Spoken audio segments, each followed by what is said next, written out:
Hey, everybody, this is Jay Young of the Jay Young Show. And I'll tell you what, I'm really proud today. I've got Brad Blazar here, coach extraordinaire. Does those two words go together?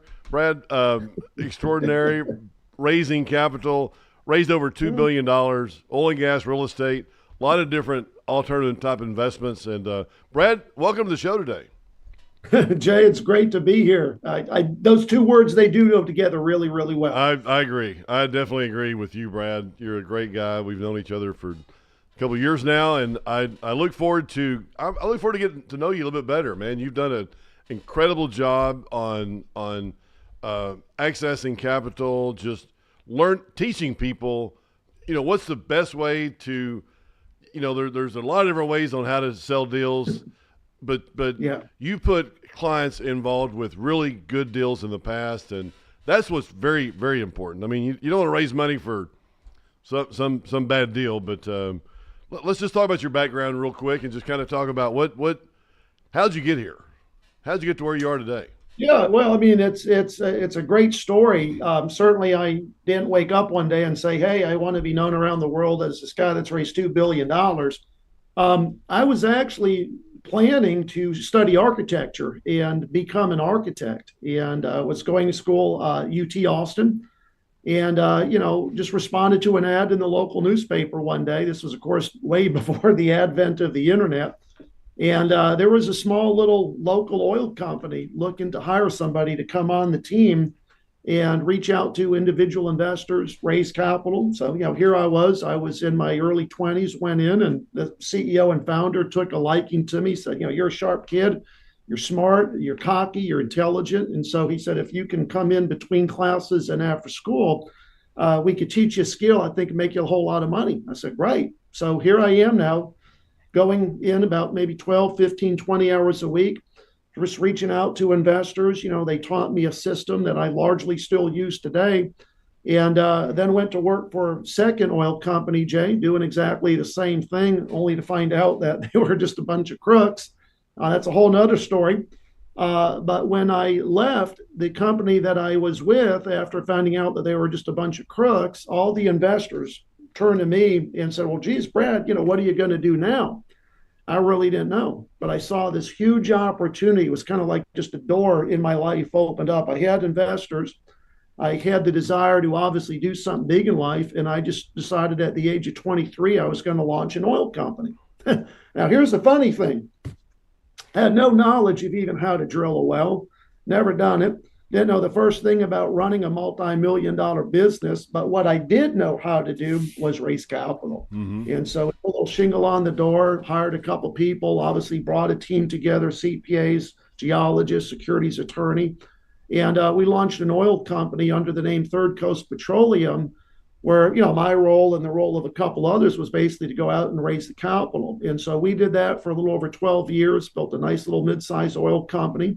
And as you know, because you're in the oil business, in the late 80s, two big things changed the industry and the landscape. One was the Tax Reform Act, took away a lot of the incentives.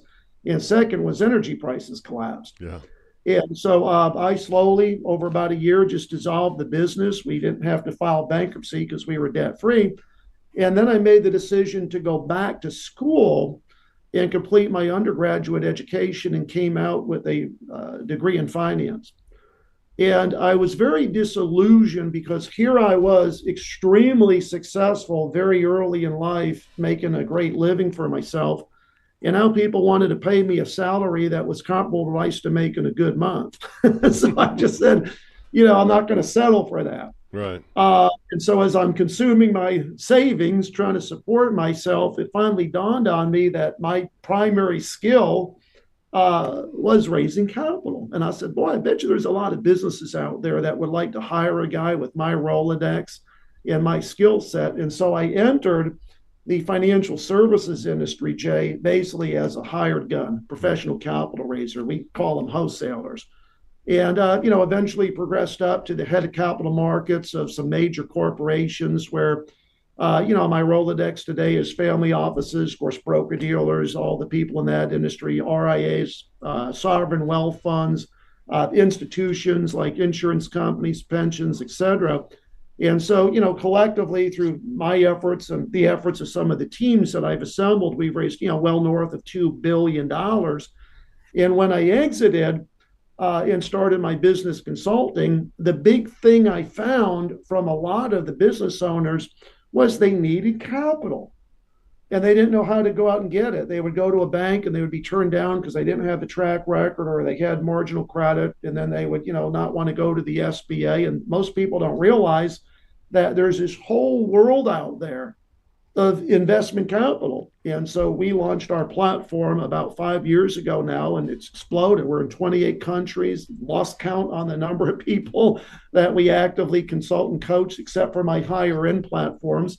And it's just been absolutely great because we get to see the transformation and the change in people's lives once they learn the skill and once they're able to go out there and build their investor database. Right. Wow, that's great. That's a great story. I mean, I know that hey, once you find your skill set and what you love doing, man, there's nothing better than forming partnerships to do what other people need to do and what you need to do to make the investor money. Absolutely. Which is a number one priority in our business. Is, hey, where's that investor and how can I make him the most money and get a good return and so I can go back to him again. Everybody, and I'll just say this real quick. I mean, I wrote the book, Upside of Oil and Gas Investing with Forbes, and I did all that because there's just so many different investments out there that people could do, and there's the right way to do it, there's a wrong way to do it. If it's you can have a good deal, but if the structure is bad, man, it doesn't matter. They're still going to lose. You could drill a great well in the best area, but if the deal's not structured right, and if the client, you're not thinking about the client up front, then obviously that's not a good sign. So absolutely. It's funny you say that, Jay. I tell people that are somewhat new to this game, I say, it is challenging. And of course, there is a lot of work involved in raising capital. But I say that's not where the work really starts. The work really starts once you have the person's money, because now you got to perform and you got to do for them the things you said you were going to do. You got to look at this as being a fiduciary. They're not just giving you your money and disappearing. Now you got to actually create value. Now you got to create a return on that investment. Now you got to continue to build their trust. And if you do that job well, guess what? Who is that person connected with? Mm-hmm. What is their network, right? And so, after you build that trust, you go back to that investor and you say, hey, Jay, who are you connected with, man, that I should also be speaking to? Right. And before I know it, I'm now tapping into your network, and I know you know a whole bunch of rich, wealthy people. And so capital raising, if done right, can really accelerate and take off. And it becomes easier the longer you do it, actually, because, now you're able to tap into that network of other investors. Right. How do you find them? What's been the best? Is there a key way to find a good? I read the book, Prospecting Your Way to Sales Success back in the 80s or something, and it just talked about just buy a list, call through it. If you don't like it, throw it away, find another list. I mean, there's just so many. Is there the best strategy, or is there a good way to do it? Is doing the Jay Young Show the answer? No, I'm just kidding. But well, yes and no. Certainly, getting on shows of this nature and talking about what you do does provide exposure, does create, the what I call person of interest. But there's so many different ways, Jay, that what I explain to people is you have to find a way that works for you, that's within your comfort zone, that you can be consistent with. Of course, through the Jobs Act, where they loosen the restrictions, we can now solicit, we can advertise, we can host webinars under the Reg D 506C exemption and Reg A, which is, of course, what others choose to use. And so, that is certainly one way to get investor opt-in and create attention. You can buy a list like you just said, absolutely. You also need to understand that, in most major markets, there are investor clubs.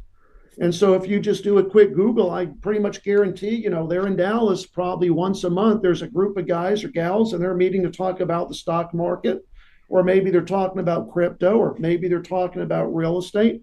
But by definition, everybody in that group is a potential target. They're investors. Yeah. And so I tell my students, find out where these investor clubs are and just put 2 or 3 a month on your calendar and just start networking with people. Right. Other ways, of course, to do that is just recognize that, in every big wealthy suburb, there's going to be a little coffee shop. And one of the things I talk about is just go to Starbucks, down there on Turtle Creek, where Yeah. you get all the big, healthy, rich people and hang out on a Sunday morning and just tell the barista, hey, here's my credit card. Everybody that comes in, you just tell them that whatever they want today is free and it's compliments to the guy sitting right over there, and you point to me. I guarantee enough people are going to come up and thank you, and then you find out who they are, what they do. You tell them, hey, I'm a local real estate entrepreneur, and I hate calling people at night because that's your family time. But if you have an interest in learning about some great ways to create passive income, would love to maybe take you to lunch. And man, I've walked out of Starbucks with business cards for CEOs, people that basically are physicians and partners in law firms making $600,000-800,000 a year, because they literally are the people that live within 3 to 5 minutes of that Starbucks, which is the epicenter of all that wealth. But there's so many ways to literally put yourself front and center. And I think the big challenge for a lot of people is that we have to sometimes get out of our comfort zone. We have to realize that, if you're going to be successful at raising capital, you have to naturally have conversations with people. It's not just an event where you send your pitch deck out to a list of people and you expect someone's going to raise their hand and say, wow, this looks great, man. Can I invest? Or, let's meet. It don't work that way. People invest in people they know, like, and trust. And at the end of the day, it is a relationship business. You have to lay the foundation for that trust to develop over time. And, it's just like dating or courting. You don't meet a pretty woman and the next day you're walking down the aisle with her. So it does take time. And sometimes people do get a little impatient and they rush the process. And then, of course, they don't get the results they're looking for. Because when you send your pitch deck or you pitch to an investor too prematurely, they're naturally going to say, sounds like it could be something exciting. Why don't you send me some information? And you do. And then they never move forward. And really what they're saying is, Jay, man, we just met. We've only had 1 or 2 calls or meetups, and I just don't know you well enough. Yeah. It is about trust. It's about being knowledgeable. It's about being in your space and knowing.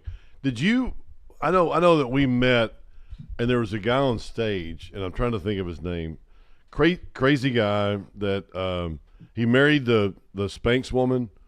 Who was that? Yes. You're talking about my good friend Jesse Itzler. Yeah, Jesse's a rock star. Yeah. Oh yeah, he did the same thing. He was in California when he started NetJets.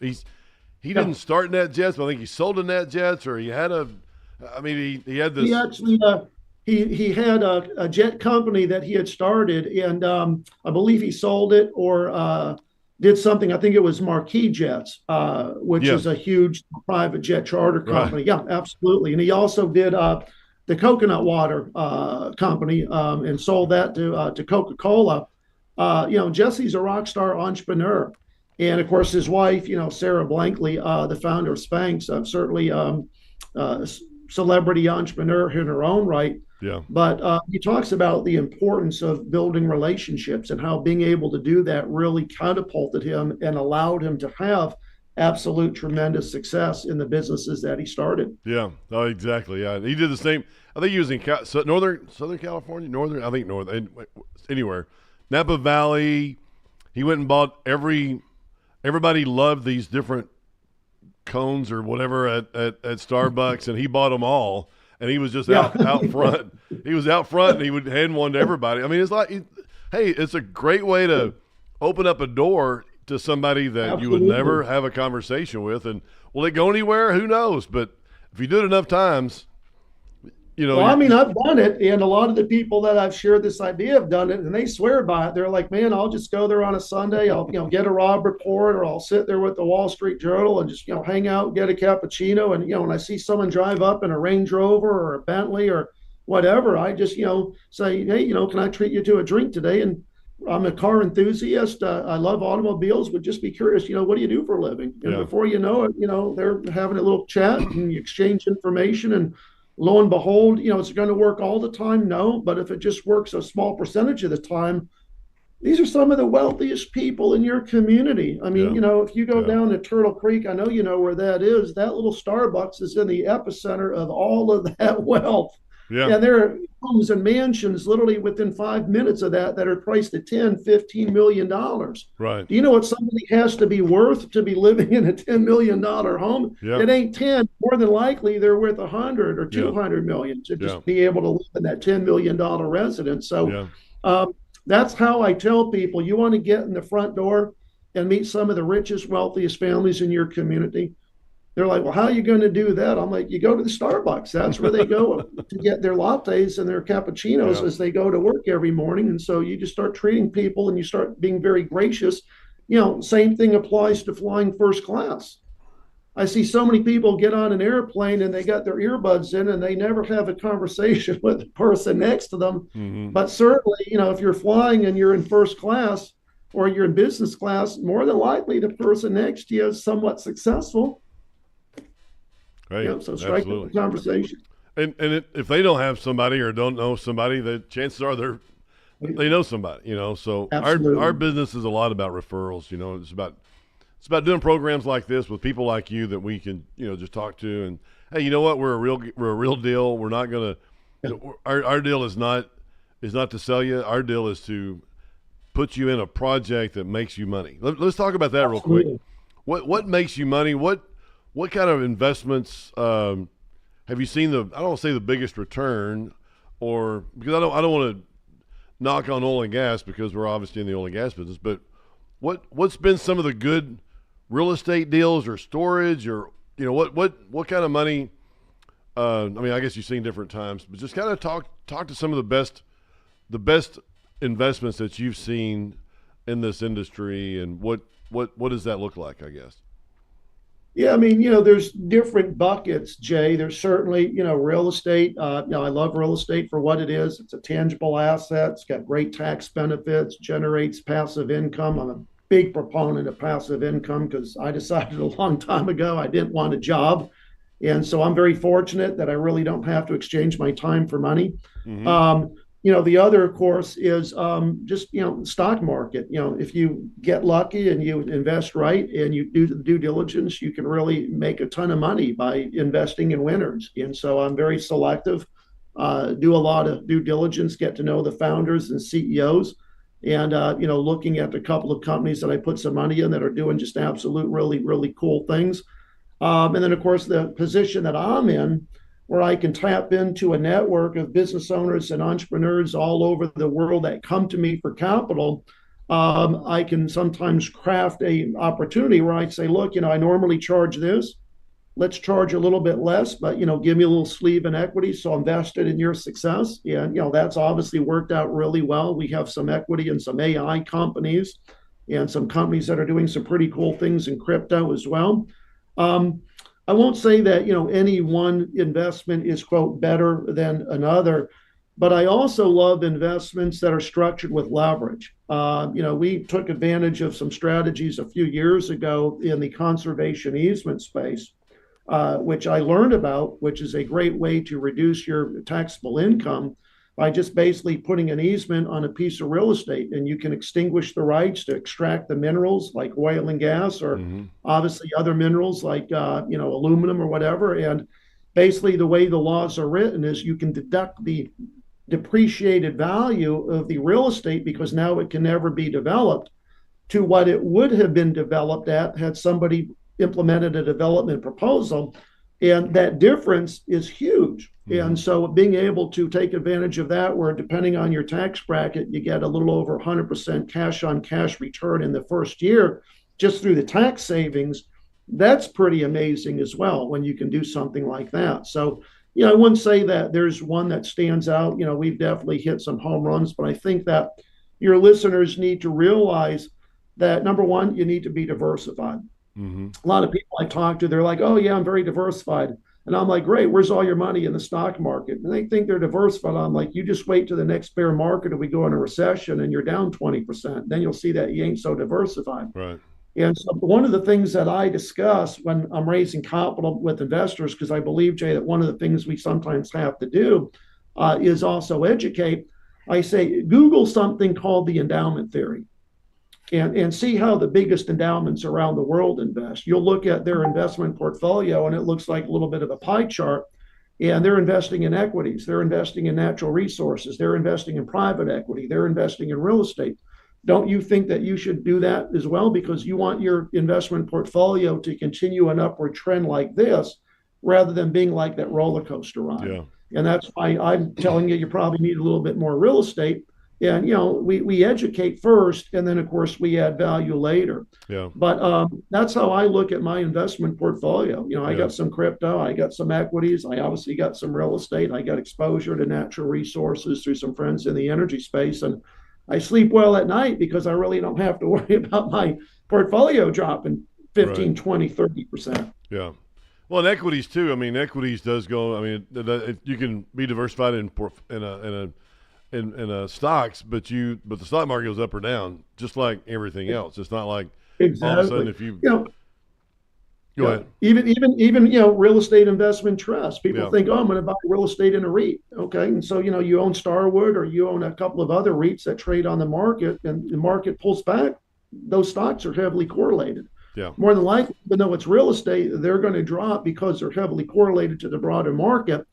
But when you own private real estate or you own interest in natural resources through a drilling program, now you're completely non-correlated. Mm-hmm. And so, you get that benefit, plus, of course, the other tangible benefits that are inherent, such as the tax benefits. And so when I look at an investment, I look for three things. Now, all investments won't have all three, but is there cash flow? Is there upside appreciation? Are there tax benefits? Right. And if there are those three, I look very, very seriously. Mm-hmm. Yeah.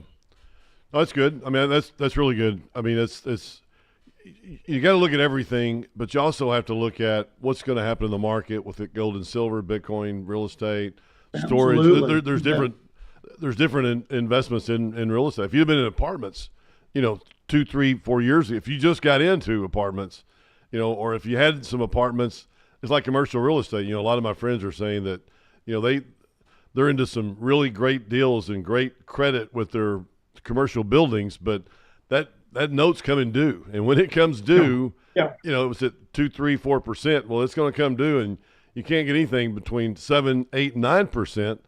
And they won't pay down because the equity and the value's gone down so much that you're going to have cash calls, and you're just, and that's just the way the markets are. And our goal is to have the best oil and gas product for an investor, because we want to make sure that, hey, we have drilling, so you have the tax benefits, you have monthly cash flow, and we also have another secret up our sleeve that we're working on right now and doing our due diligence that I think is just incredible part of an oil and gas fund that is involved in the oil and gas industry, but it's also something that can give you great cash flow, but also too, you can value add and sell it. A lot of oil and gas funds, a lot of oil and gas investments, you'll never be able to sell it because all you do is you go in, they drill wells, and then that's it. The best checks you'll see is when all the wells are online, and that's it, going down. We use the initial equity, the $100 million in equity. We'll use that, and then we'll go drill the wells, do all the things necessary, and then we'll use that as collateral. We'll use that as collateral to go in and increase and get a credit facility on it, and then we'll increase the value drilling more wells in the future and increase the value, but also, for our investors, maybe the income, or we'll put some of that income back into our fund to drill more wells to increase the value to have a liquidity event. Sure. Yep. It's a lot different than it was back in the 80s, 90s, and 2000s. The industry is going to a different way, so that's why I wrote the book. Hey, be cautious. Don't look for a project that and I just took the real estate model. I mean, I took a friend of mine, David Moore, here in Dallas. He's a multifamily guy, and he probably manages 60,000, 70,000 doors, and he's an incredible guy, good Christian man, and I just took his model. 2015, I was asking him, man, what are you doing? How do you do it? And he told me about this value add thing in real estate, which I had no clue. It makes sense, but Sure it does. It's never really been put into a retail project for an investor, which is what I wanted to change. So I Love love it. it. Yep. So tell me more about yourself, or what do you see in the opportunities coming into the next 3 to 5 years? Where's the opportunities that you see? Well, it's really interesting. We talked to so many people, not only myself, Jay, but obviously the people on my team. And what I'm hearing from a lot of people that are in deals is they're getting a lot of capital calls. Mm-hmm. And as a limited partner, when a operator reaches out to you for a capital call, you got to look at that like, well, this is just a band-aid to fix a problem. And so you got to ask the real hard questions, and also, of course, know your rights. As a limited partner in a deal.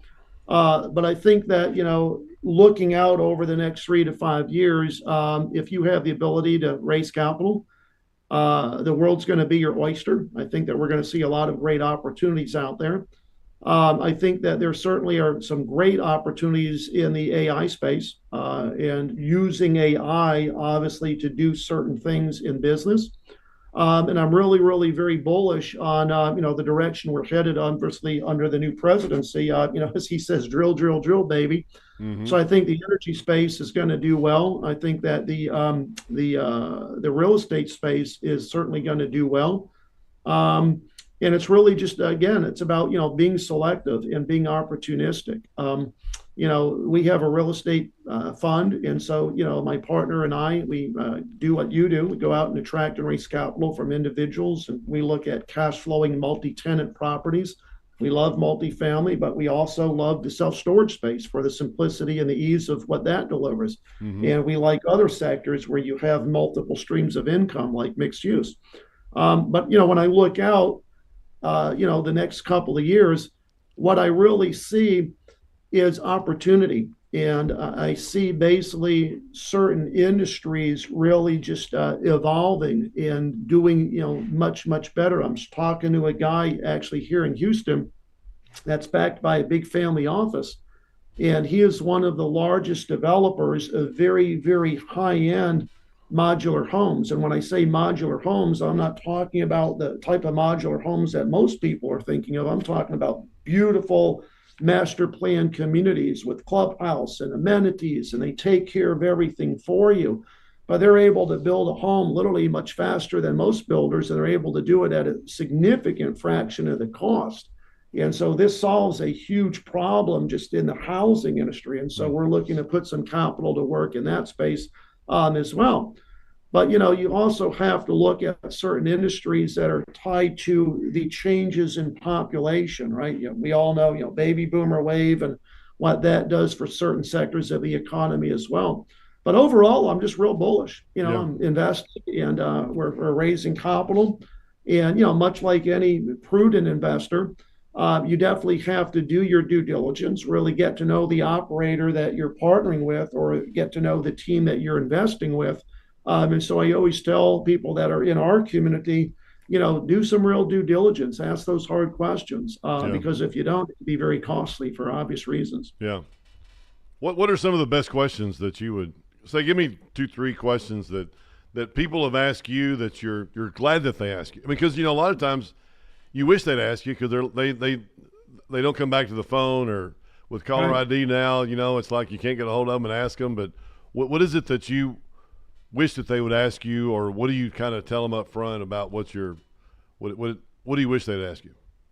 Well, I mean, I think, the one thing as a operator is we're always so focused on, raising money, pitching our deal. But I think that you really do yourself a disservice by not pausing and actually sharing with that new potential investor some of the risks. Mm-hmm. And so, in raising capital, after I kind of give my pitch and I talk about this great investment, I pause and I say, Jay, I'd also be real remiss if I didn't share with you some of the potential risks, because most investments do have risks. And so I disclose, traditionally 1 or 2 of them. But then from my perspective, I address how we would deal with that in the event that happened, because subconsciously what that investor's thinking is, wow, well, if they've thought of those two or three things, they probably have thought through the other concerns I had as it relates to risk. And then they never ask Mm-hmm. because they just make the assumption subconsciously that, well, if you thought of those risks, you probably have thought of the other things I was going to ask you as well. Yeah. So it's one way of overcoming that objection or that hesitation that a lot of people have. But Right. what I usually do when I'm talking to somebody is I'm like, great, I love your plant performance. I love the track record you guys have been doing. Walk me through a deal that didn't work so well for you. Yeah. Yeah. And I have them focus on that Right. to see what it was they did, Right. how they responded in a time of crisis, or how they responded when things weren't going as well as they had expected. Right. And I've been doing this long enough. I know, like you, Jay, where I tell people, look, I'm smart enough to know that bad things happen to good people, right? Yeah. You've done your underwriting. It's a nice asset. It's a good part of town. But sometimes shit hits the fan. We couldn't plan for COVID. The people that own real estate in California couldn't plan for the fires. Mm-hmm. People in Asheville, North Carolina couldn't plan for the hurricane. So walk me through a situation in your prior experience where things didn't go as planned and share with me what it is you did and how you responded. And I Right. can learn a lot from an operator just in that. Right. One of my good friends, Craig Hall, who was huge in the multifamily space and at one time was one of the part owners of the Cowboys. He now is in California with the beautiful winery. He did something that a lot of people would not do. He literally relinquished and gave up all of his back end general partner participation to give the limited partners greater ownership in his deals to try to make them whole. He's like, I'm working for free now, folks. Like, I've given up all my back end. It's all yours because the banks are coming after me. They're not being responsive. And so, in an attempt to give you a greater chance to be made whole, I'm giving up all of my back end participation, which I thought that was real noble and real Yeah. generous. Yeah. And so, there are things that you just have to really explore as it relates to the operator. What I've learned is there's a big difference between people that make their money through syndications and fundraising versus the business they're actually in, right? Right. And so you kind of have to look optically through the business and really say, are you just in the business of raising capital, or are you truly an oil and gas company Yeah. where this is ancillary to this and one serves the other? Because I've seen a lot of people out there that really, at the end of the day, they're just glorified capital raisers. They make a lot of fees, and the returns to their investors are marginal. Right. And so you really have to look at the track record, and again, you just have to ask those tough questions. Right. That's true. I mean, there is a lot of people out there, and when you're just starting out, I mean, like when I was just started out, I didn't have any production, right? I mean, there wasn't a check coming in to help me on this side over here at all, so I had to make a small piece of the pie when you're raising money, But the question is, do you do that to make sure that the investors don't make any money, or are you doing that in lieu of, the client making any money? Because like I said earlier, I mean, and this too, it's like some deals you could hit, Giant or whatever it is, James Dean could come down and all of a sudden, man, you're hitting the best one, but if it's not structured the right way, shame on the investors. Well, not shame on the investors. Shame on the operator.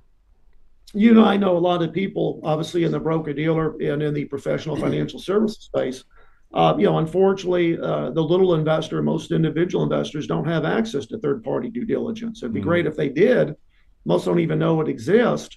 But working in the industry and obviously having friends that provide that service to the financial services firms that place a lot of capital, you get to realize there's a lot of things that we need to look into. Now, most people can't do LexisNexis background checks or discern whether somebody has a bankruptcy and their track record 5 or 7 years ago. Right. Those things should be disclosed in a memorandum.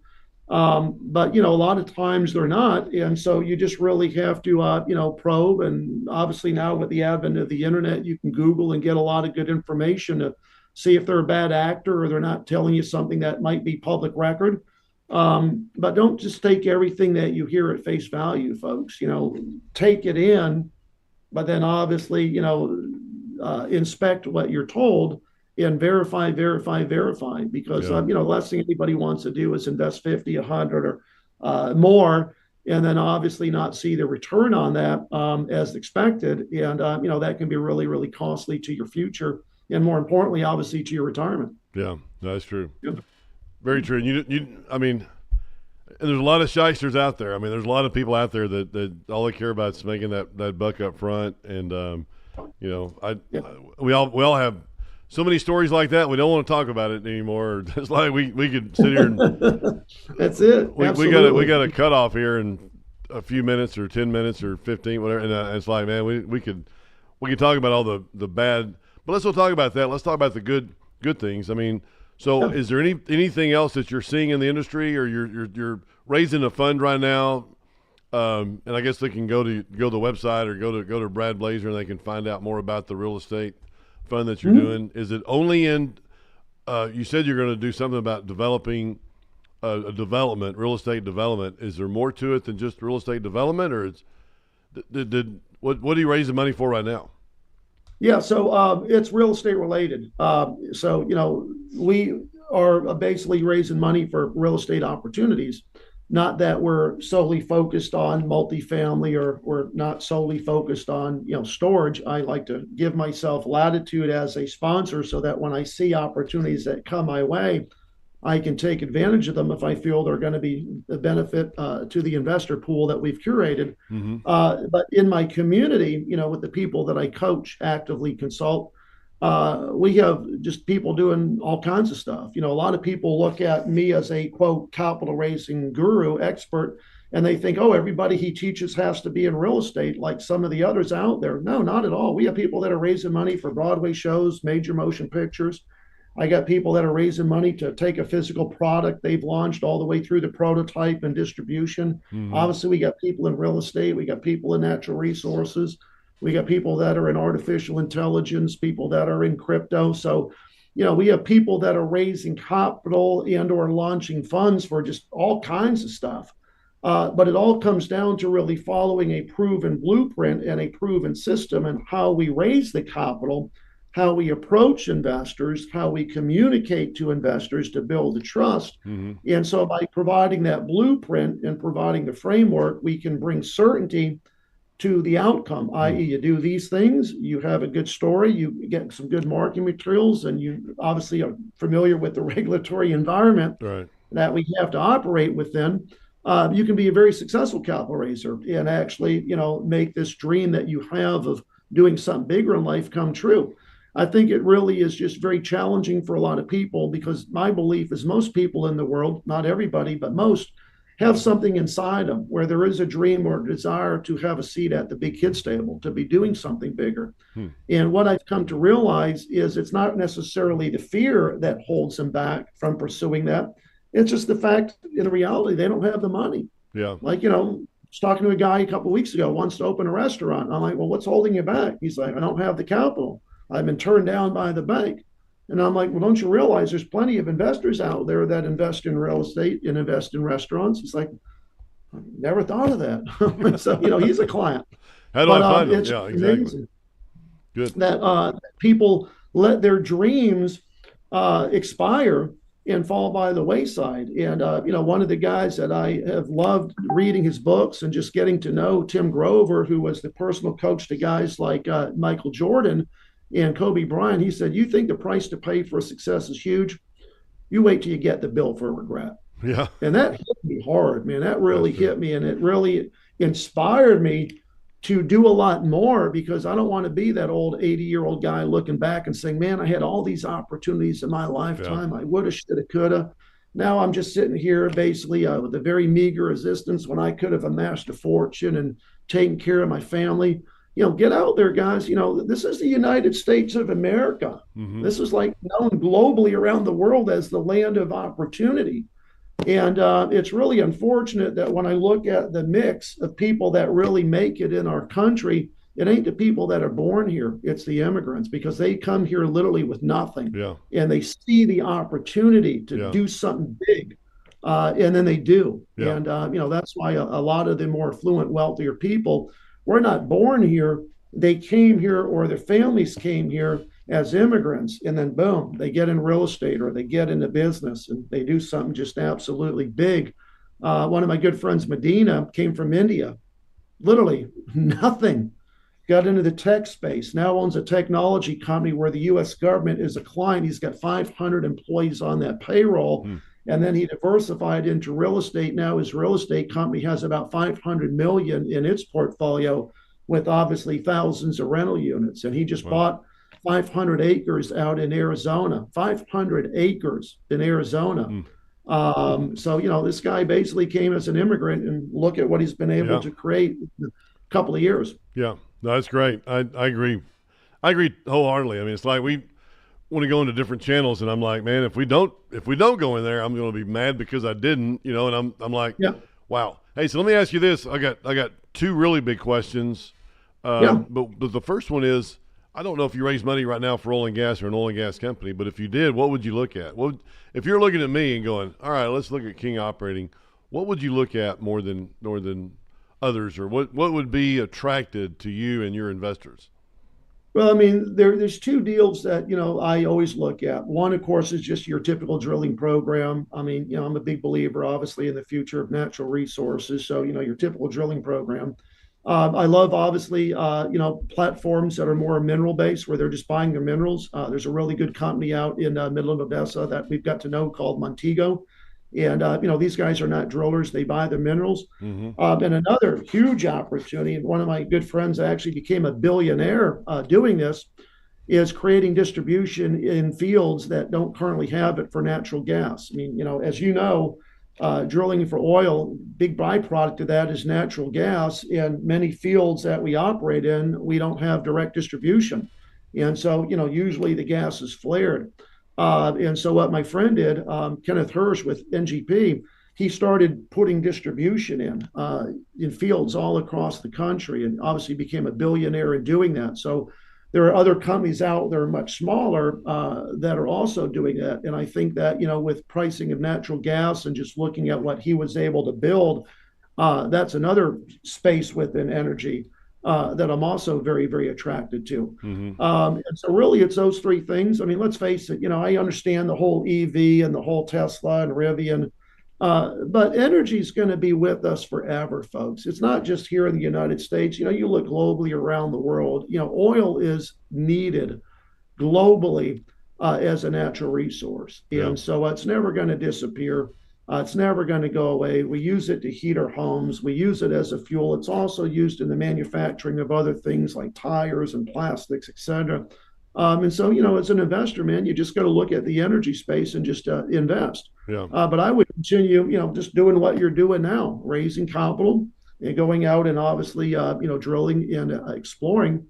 And, maybe you look at, the conservation easement space, kind of like I'd alluded to, and just say, this is the value of the reserves.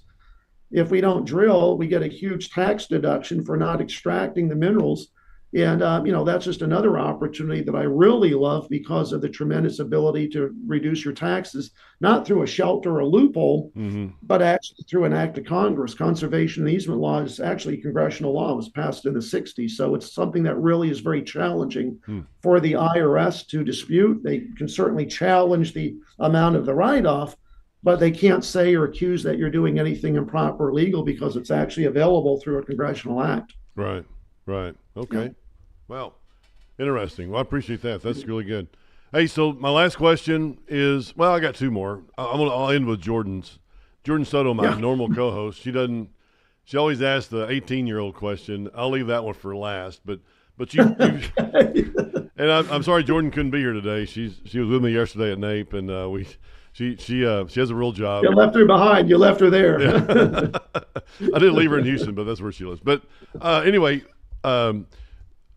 what you've shared the platform with many different speakers. I mean, world class. Floyd Mayweather. Let me think. I mean, there's Cardone, Robert Herjavec, which I like. I like him. He's a great guy. I like his new. He has a new YouTube series going on right now. But what have you learned the most about or being with those kind of guys, man? What a great opportunity to be with people like that. What have you learned the most? Yeah.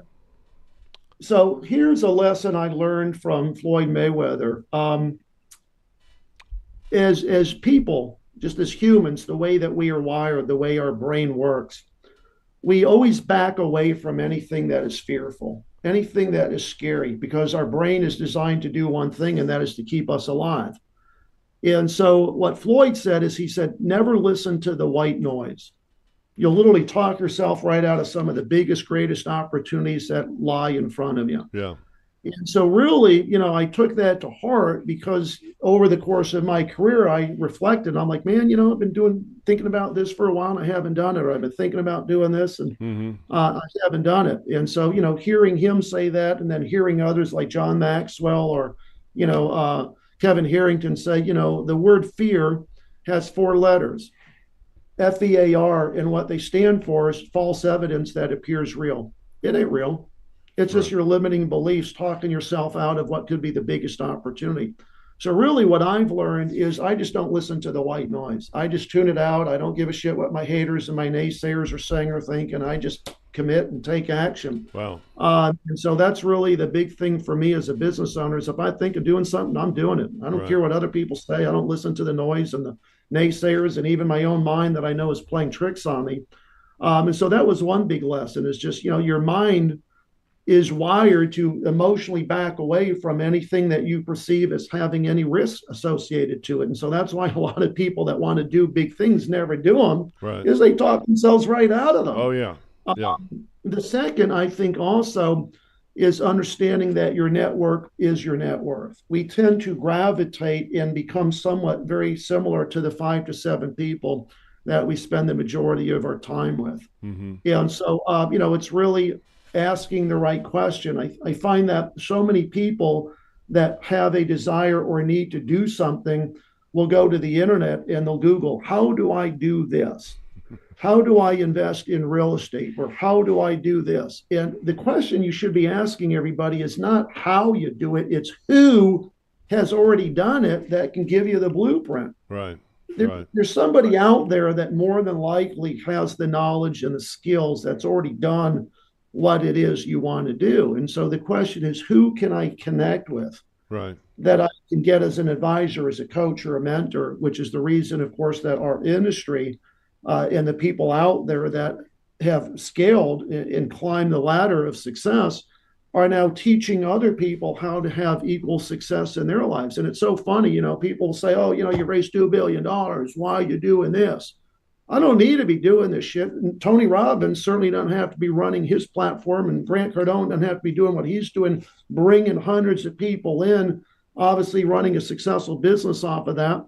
It's because I know the knowledge I have can really transform and change people's lives. Yeah. And for me, that's defining my legacy. It's basically helping others and teaching others, hey, our educational system is largely broken. They teach you how to get a job and fit in a society. And if you work real hard and you're one of those fortunate people that gets lucky because you've invested in your 401k, lo and behold, you might be able to retire in your late 60s and 70s. Reality is 67% of the people that adopt that model end up broke. They end up on welfare. Right. And so, I'm a big believer, man, that while you're working, invest in things that are businesses and real estate that give you the passive income, get a little side hustle. And, hopefully you'll be able to get to a point where you can fire your boss, quit exchanging your time for money, and then start focusing on, obviously, the wealth accumulation. Right. And some people just don't want to do that. Some people are just like, they're very content in doing what they're doing, and that's awesome, and that's fine for them. I mean, I get it. Some people just don't want to do the hard work, and, that's fine. Settle for a life of mediocrity. I choose to do the hard work, and I live a life that most envy and desire. Yeah. So let me ask you this. For Jordan, because she's not here. What is it that you would change at 18 years old? What would you tell your 18-year-old self? Going back to right before you went to UT, if there's anything in particular that you'd have done different, or if you wouldn't have done it, or you done different, what else? What would that be? Anything? Well, I think really 2 things. Number one, and this is huge, is start earlier in life. Okay, start early, because the power of compounding is huge. So many people get out of college, they get their first job, they start a family, and they live check to check. If you have the ability, I don't care what amount it is, even if it's $200 a month, and you're setting that aside and you're just not touching it, over time, that will actually compound to a huge multi-7-figure amount. So the earlier start, just because compound interest, Yeah. that's huge. Number two, understand the significant advantage of tax advantaged investing in retirement accounts. When you don't Mm-hmm. have to pay taxes on your return, that's huge as well. So, 1031, where you're investing in real estate and then you're deferring the gains by just reinvesting the proceeds into like kind properties. That's huge. Obviously, 401k, self directed IRAs, the importance of understanding tax advantage strategies. Number three, really the biggest, is seek out a mentor, find a trainer, a coach that can really teach you how to make a lot more money than you can traditionally in your full-time job. I mean, I've seen people, Jay, literally that get into real estate wholesaling, and on their first deal, they make $30,000, $40,000 and they're hooked. It's like cocaine, and it should be. It's like you just made $30,000 in the last few weeks. Do you realize there are people working their ass off 40 hours a week that don't make that? Oh, Mm-hmm. yeah.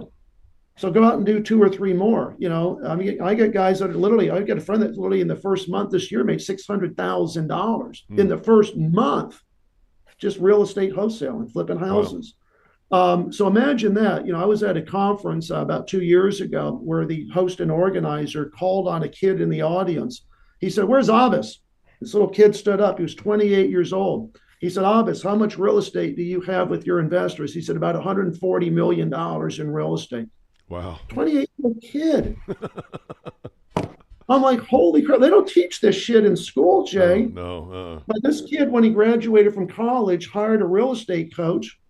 Then he started networking with people that he graduated from that, were making $80,000, $100,000, and they started investing in some duplexes and then some fourplexes.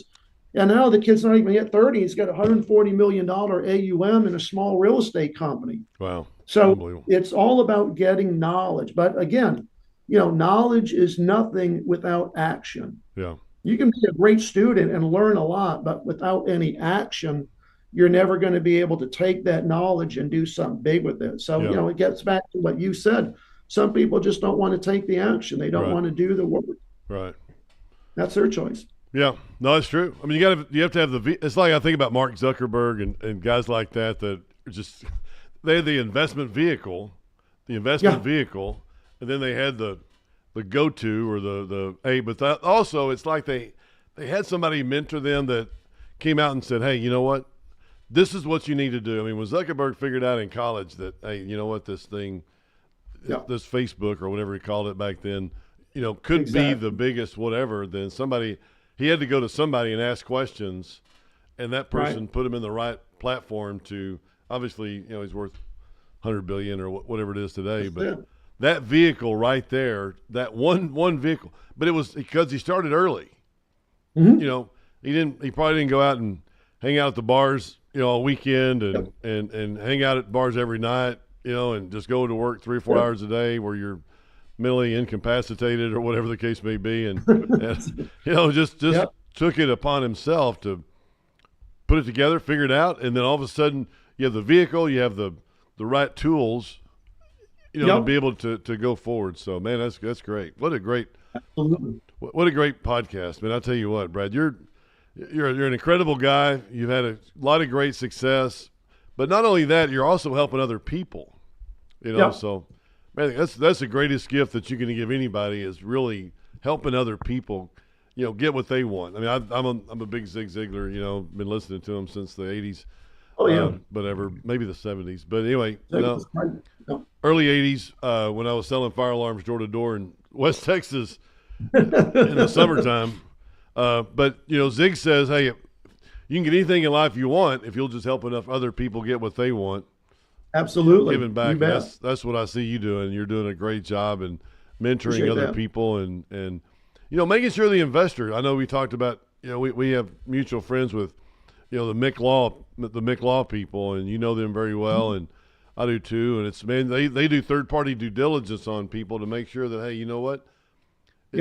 This is what it is, and they'll give you their opinion. They're attorneys. They'll give you their opinion based on, hey, you know what? This is who you're dealing with, and that's good. But because that's also important. Not only the vehicle, but also who you're dealing with. And who you're dealing with, so very important. oh man, exactly. So, man, you put together some great programs, Brad. I got to go. I know that we had a hard stop about 6, 7, 8 minutes ago, but we've got to roll.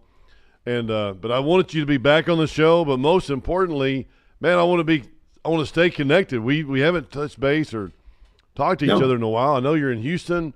I'm in Dallas. That's a short Southwest Airlines flight. I did it yesterday. But we need to stay in touch, and we need to help each other. You help me get what I want, and I'll help you get what you want, man. Let's help each other. Let's do it. Get ahead. Absolutely, we'd love to. Yeah. It's been a pleasure. You're a great host, and great questions. Great. Thank you. I hope that your listeners take a lot of what we shared and just apply it, back it with some action, and you'll see tremendous success.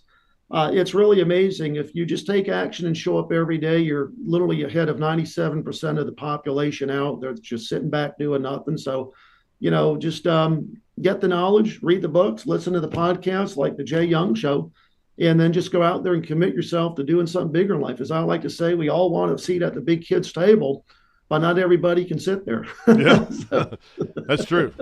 But do it with the right people. I mean, that's what the most important. Do it with the right people at the right time. And, exactly. And because I'll say everything's a risk, but there's a lot of risk out there. And hey, just take it with the right people and move ahead. Yeah. But Brad, I tell you what, you've done a great job in mentoring other people, raising capital, and like I said, do appreciate you. You've done a great job, and also helping a lot of other people, which is great. It's been a pleasure. Let's touch base soon, and let's meet up for. Maybe you go to Starbucks and I'll hand out some business cards or something. I love it. Let's do that. Absolutely. Teach you how to raise money there at the Starbucks. I love that idea. Man, that's great. Well, hey, if it made Jesse, some money, and you're mentioning it right, man, I'll tell you what, that could be.